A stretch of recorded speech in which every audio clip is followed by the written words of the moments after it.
Very well, might. It is not the bot laner that I thought the game was going to be about, but I also didn't think we'd be starting like this. Wiser, having to recall now, did get chunked out by Yampi and ZZK. ZZK choosing to run that ghost on the Fiora this time. Chasing down the cannon.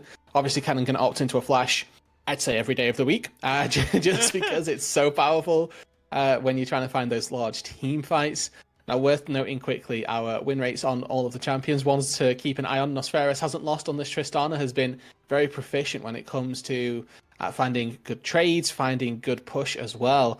And then team fighting obviously goes hand in hand with the Trist. But also that Bvoy and Damage haven't lost a game so far on Xayah Rakan, both 2 and 0 as well.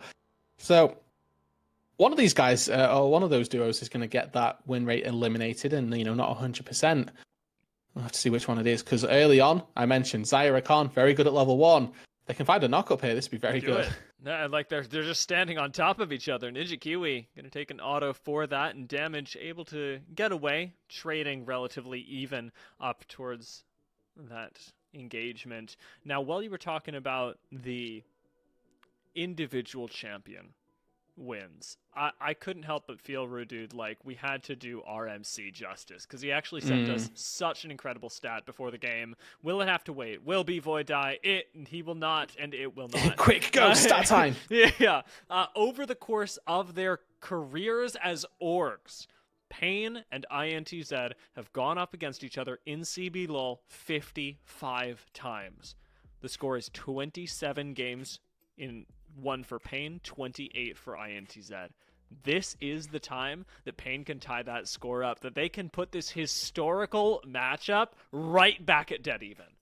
And how great would that storyline be as well? They came into the season also 27-27.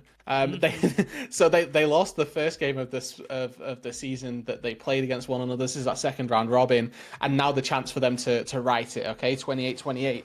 And of course, that's not just regular season games. That's going to factor in all the playoff games that these guys have played against each other as well. So, huge stakes, huge stories behind these organizations. And we mentioned that neither of the orgs that we saw in last game or in our game 4 of the day were around when we started, but these are some mainstays here. Yeah, they've been around for a very, very long time and don't seem to be going anywhere. Well, in the bot lane, we've got constant trading. Yampi's certainly coming back and looking for an engagement. Another great handshake does keep Damage in place for a little while, but the mobility, the safety that Xayah Rakan have is what makes them the duo. And Damage just loves it when he's got a Xayah, and just all Rakans in general, because you can play so aggressively for no good reason other than your E range is now like 3 times the size of what it is normally. You just have such a long disengage range, and Bvoy is like, okay, come back now. You've had your fun. You've been handshook. You need to get back out of danger. He's like, okay, coming back, no problem. But the already emphasis on this bot lane from INTZ, you can go to show that they want it to be a little bit about Ninja Kiwi as well. The ideal scenario for them is that they can have Ninja Kiwi as this poke style of Varus. You can see that exhibited in his Arcane Comet. And then Nosferus being the late game DPS source. Lethal tempo taken. You will sometimes see something like press the attack, Hail of Blades, if you can get really aggressive in the laning phase. But I think that Nosferus has recognized that's not necessarily going to be the case, and just going for the pure late game scaling. No mana left on Ninja Kiwi, pushed underneath the tower, so Varus, at least in the early game, not having the best time just yet, is going to be forced to take a reset on Pain Gaming's terms. Well, in the mid lane, Dinketo is also getting, for the second time this game, by the way, pushed into the point where Nosferus can roam. Tristana doing such a good job, and really why you pick the champion, of being able to just walk around the map and do as she pleases. Yeah, it's just a byproduct of the buster of the explosive charge. The passive on that, for those unfamiliar, does AOE damage to all minions that you, to any minions when you successfully get a last hit. So Nosferus obviously farming very well in this mid lane, gets a lot of those procs, so it makes the push for Tristana exceedingly easy. Now we get to see Pain Gaming start up this dragon. This is a little bit risky, I will say. Bot lane, neither one of them particularly want to take this fight. Ninja Kiwi's still got no mana though, and it's really worrying. Great interrupt on the with the handshake to keep Carioca off of Ninja Kiwi, but this goes from a fight that INTZ couldn't take to a fight that INTZ still can't take, and being pushed back into their jungle, they're going to lose the dragon and maybe even lose more. I'm looking up at the top side. Weiser's just hit level 6 and traded that with ZZK, but ZZK is quite poked out as well. Really good early game from Pain, and this is something that we've attributed a lot to Karaoke. Tends to be a very active jungler in the early stages of the game, getting flashes, burning summoner spells, making trades go his way and beneficial for the solo lanes that they've got. Not been quite as active in these early stages, it's worth mentioning. Still waiting to see if that cease and desist is going to be used once it gets online. But finding a first dragon off the back of some really bad base timings from Ninja Kiwi certainly helps out the early game status of Karaoke. Goes back to base though, and it's worth saying, Ninja Kiwi did get back out. He's got this serrated Dirk now, has a little bit more dueling power, as well as that tier of the goddess to start stacking up. I've been holding my breath looking up at the top side, and finally we get that paid off. Both Pain and INTZ's top laners are going to respectively reset, and Weiser's gone with a more defensive build. Going for the late game Kennen scaling right now. He's got a cull, so we'll try and get that popped and really just vibe with the tabbies. This is very late game Kennen scaling. This is Ninja Tabby's cull. This is I do negative damage for the next 10-15 minutes of this game. And with the lethal tempo as well, it is a split push Kennen. We are here to match the Fiora. We are not here to team fight. Yes, you can still get some really good engagements off, some great ults down. But you're expecting this to be, okay, let me try and 1v1 Fiora in a side lane. Buy a Blade of the Ruined King. Let's get some attack speed items in as well. Start really ramping up those passive procs and those stuns as well to make ZZK's life as difficult as possible. You do get that sense of superiority as ZZK as well a little bit, because he held off buying his items with the teleport until he saw what Weiser came back to lane with. Saw that they were plated steel caps, thought, okay, I've got to match it. We're both doing no damage, I guess, but neither of us are going to die. Yep. Now that we've got these two immortals, it really does become that wet noodle fight, despite the choice of champions. Yeah. And the Kennen versus Fiora, wet noodle I know, fight. who would have thought? The rest of the map is just going to, I suppose, play itself out around that. These two can be used as perhaps a little bit of pressure around the Rift Herald that's come up, and we know that Karaoke is going to want to go for that. INTZ maybe not having the easiest route. Now that we're all grouped up, what is this trio going to do? They got a lot of CC. They don't have a whole lot else. Yeah, the damage is still a little bit lacking, unfortunately, at this time being. Yampi is obviously... Giant Spell is his biggest item at the minute. Does have the Blasting Wand for a Demonic Embrace at some point later on down the road. But the Noon Quiver as well. A lot of the value from the Noon Quiver coming from the last hit potential that it gives you onto minions.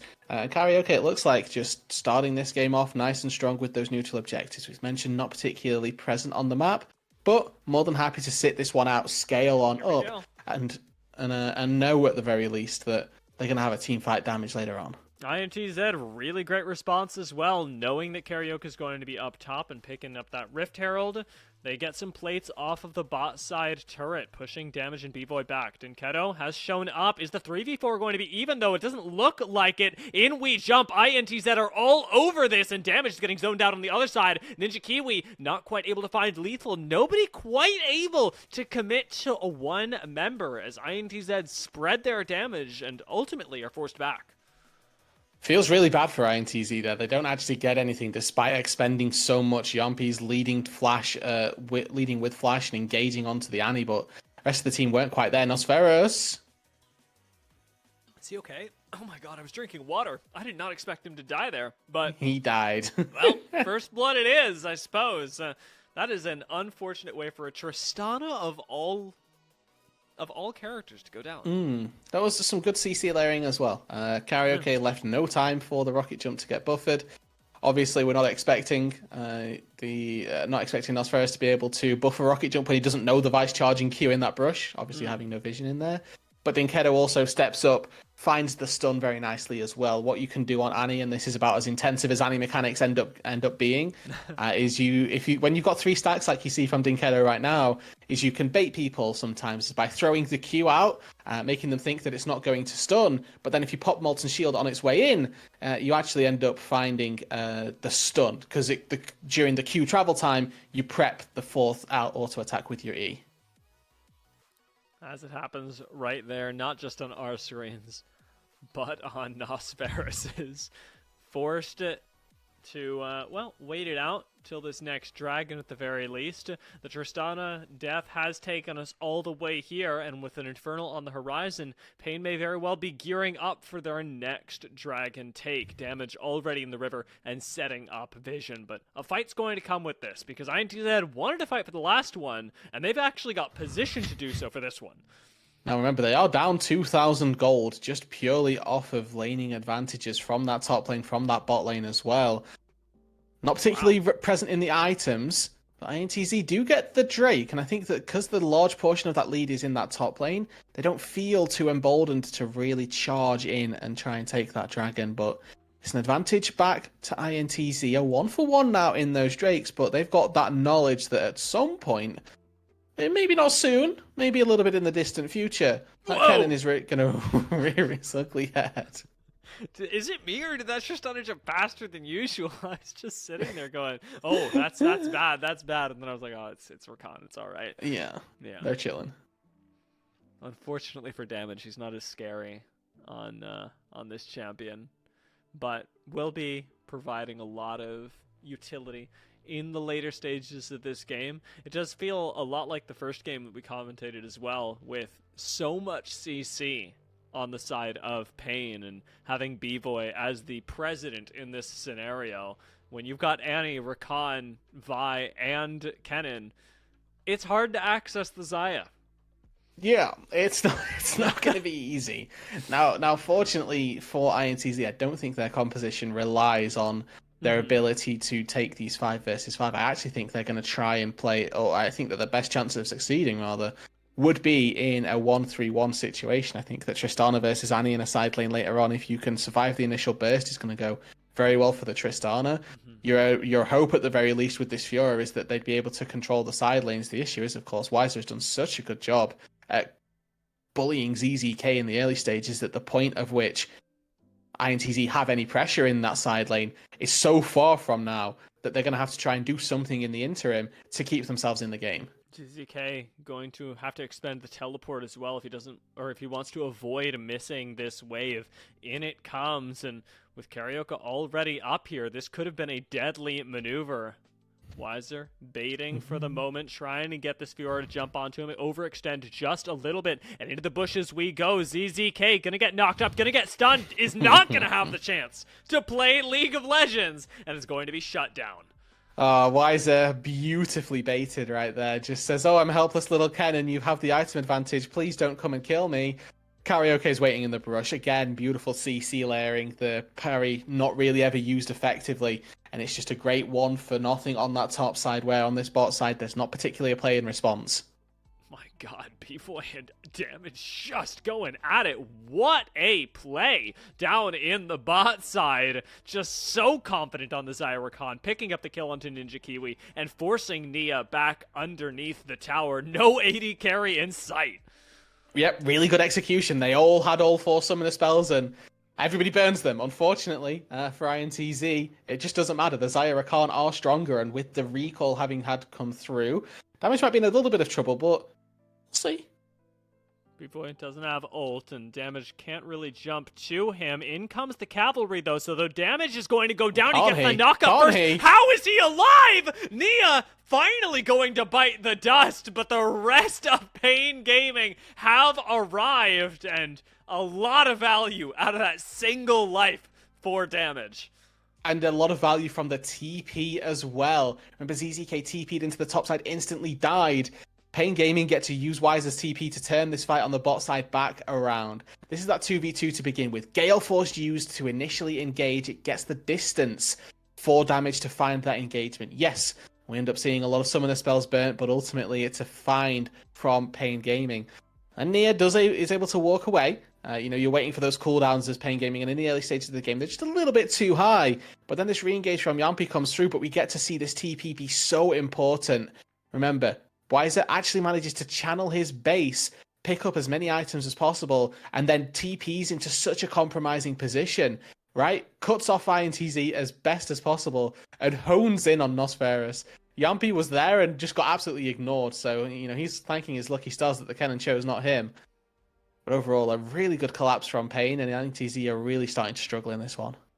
Yeah, when you're able to survive for that long and reverse that scenario, Pain Gaming, they got to have the confidence with them now, and you can see it in the way that they're playing, grouping up towards the mid lane, forcing the issue around this tower. The rest of INTZ inbound, but I don't think they can save the tower, let alone their AD carry. Ninja Kiwi getting caught out and shut down once again. Another big engage from Damage around the side finds both Nia and Yampi, who I imagine very soon are going to be biting the dust. A double kill goes to Dynketo, and Pain, a victory well-deserved in that skirmish. Just absolutely bullying INTZ, walk into their jungle, steal their lunch money, steal their camps, take away this dragon as well. Really strong start for Pain Gaming. 7,000 gold to the good, 2 Drakes in their name, multiple members with shutdowns over their heads. And INTZ, they would have been looking for a late game that they can, approach in a 1-3-1 style. They aren't going to be able to approach any sort of late game if the game ends too soon. Watch Ninja Kiwi one more time just have no shot at pulling that back. And Pain own the rest of the map right now. Once that mid lane tower goes down, and even before it did for Pain, there was just so much ground that they had covered with Damage in the flank on the river with the Rift Herald. And now INTZ, I've been pushed back at more or less the perfect time. We've got 2 minutes, 30 seconds approximately till Baron hits the table. And even if Baron were alive right now, I think Pain could go for it. And I want to draw your attention to the build paths quickly to emphasize your point a little bit more here. Because we have Blade of the Ruin King finished for the cannon, and then we also have the components of an Immortal Shield bow. So a lot of lifesteal and a lot of damage in a 1 versus 1. But then also Dynketo has finished off his Rod of Ages and thought, what am I missing from this game? Do I need some utility with the Rylai's? Do I need to go for a little bit more, penetration if they've built it up? No, it's just flat damage. We have 2 needlessly large rods in the inventory, and it's a Rabadon second for Dynketo. So he's going to be absolutely melting people in these team fights. If you can get the Tibbers onto the backline access of INTZ, it's just lights out before the fight's even begun. The play sniffed out on the bot side as well. I mean, even when your mid laner is confident enough to go for the nuclear bomb, and your top laner is just dipping and diving, not having to worry about INTZ's attempted plays, does make you wonder exactly how they come back. You did say 1-3-1 was the hope, and honestly, if I am looking at that matchup between the Annie and the Tristana, it may not be good now, but it doesn't mean that it will be that way forever. I'd still give INTZ the edge if they can continue to stack up gold on those crucial solo laners.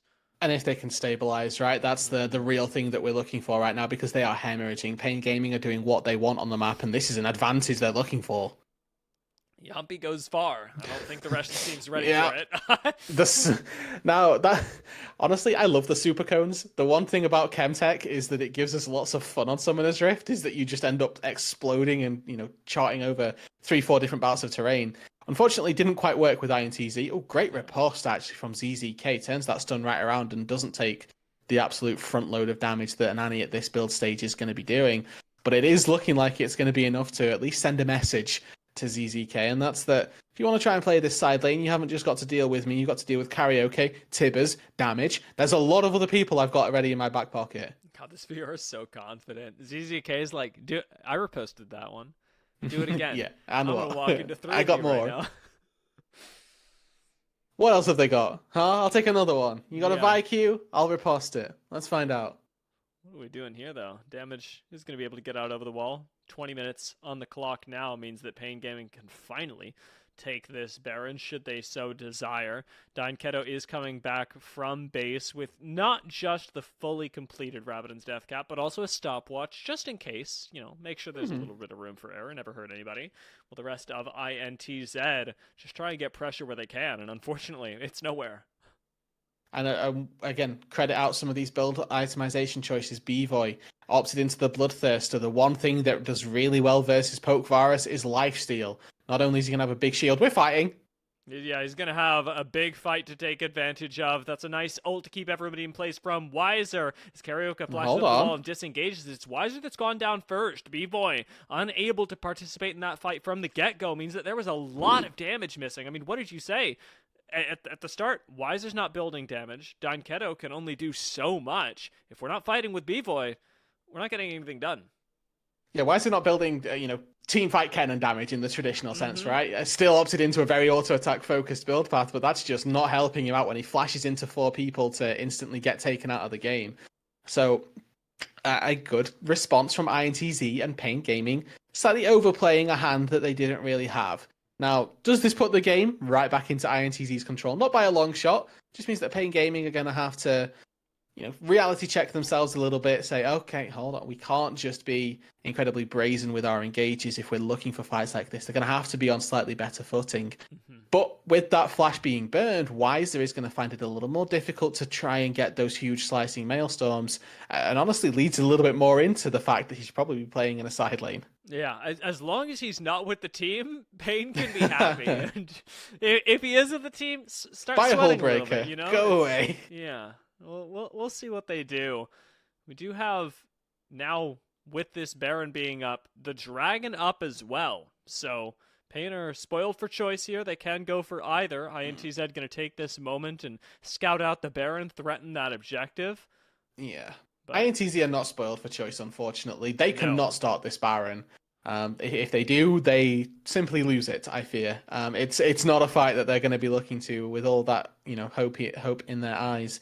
But they do get a tier 1 turret in the top side. It's more gold into Nosferus, who is opting into it. Looks like this Navori Quickblade second, which gives a large uptime on your Q. Previously you'd have to wait for the rapid fire to come back off cooldown, but if you're constantly auto attacking with it, it's returned rewards. If you constantly auto attack with the Navori Quickblades on, then you constantly get your Q back up. But if you press Q, stop auto attacking, you don't get that refund of the cooldown. So you're rewarded for playing with your cooldowns really aggressively as Nosferus. And also, Ian, you will do a little bit more damage. It'll honestly help him out quite a bit. And Nosferus is the silent win con for INTZ. I'd expected it to be Ninja Kiwi at the start of the day, but just via build path alone, I mean, there's a lot less room for error on your mid laner. This is the champion that you have to keep alive. INTZ wanting challenge right now. I am looking not just at Keto flank, Dynketo. He's like on the Giga flank, but he has to group back up with the team. In comes the teleport. Baron is secured, and Pain just have to disengage. B-Boy frontlining right now has a big ult along with Dynketo, and the stun turns into so much more for Pain Gaming as they pick up a double kill to go with their Baron, and they find Ninja Kiwi! Nowhere to go. He's gone. 3 kills to nothing and a Baron for Pain Gaming. Really like that from B-Boy. He's the one stepping up aggressively. And some of Pain Gaming were just like, okay, we got our Baron, we can be happy. B-Boy knew that they were strong enough to take that fight, stepped up and made the rest of the team take the fight with him. As soon as Pain Gaming decide, okay, maybe we can take this fight. It's an absolute wash. 3 kills for nothing, plus the Baron, plus this inhibitor turret now. I mean, the gold lead is over 10,000 at this stage, and Pain Gaming are in prime position to set us up for going into day 2 at the very least of week 8 at a 4-way tie for second. Look at the positioning from the front line of Pain Gaming. They're all walking back into their jungle. Not B-Boy. B-Boy's there. Let's fight. And then the rest of the team are like, oh yeah, okay, let's do it. I like that attitude from AD carries when they get that. You're going to let me die. Are you really? For free? For free? And force the team. Yeah, plays that game of chicken with his own side. Everybody else on Pain. Very happy they were able to follow that up. And with the mid lane inhibitor down, looks like bot is going to be their next focus. Damage and B-Boy just so strong that they can solo pressure where they have no vision. Now they've got Karaoke here. We might just take a fight. You need to be a little careful. Dinkado is looking to reset. He's got teleport ready, so going back to base isn't, an abhorrent sin by any means. But INTZ are looking to take turrets elsewhere. They get the tier 1. Remember, they have got, pity prizes here. The objective bounties going their way. But Pen Gaming are with Baron and at their door. Yeah, I mean, it was a good reset in theory. It was nice to be able to claim the mid lane tower, but you lose 2 for it. And in the face of Baron, no less, things get so much scarier. Damage not going to be engaged on. Yampi knows that he has to save that, but Karaoke knows what's up. Jumps in straight onto Nia, takes him down, and damage being forced back now has Wiser to continue the engage. Another kill as Yampi goes down, and another as Nosferus falls. INTZ pushed into base, and Ninja Kiwi, who has so often been bullied, is finally the lone survivor. And there's just nothing that INTZ can do. Pain Gaming have controlled this match from 10 minutes onwards. It's taken them till 26 minutes that they're going to close out and hit this Nexus tier, but it has been one matchup that is going to look level now here, dear. We talked about it at the top of the day, top of the match rather. 28 to 27 going into this. And Pain Gaming, I believe here with this one, have managed to level it on up. Yeah, that was real.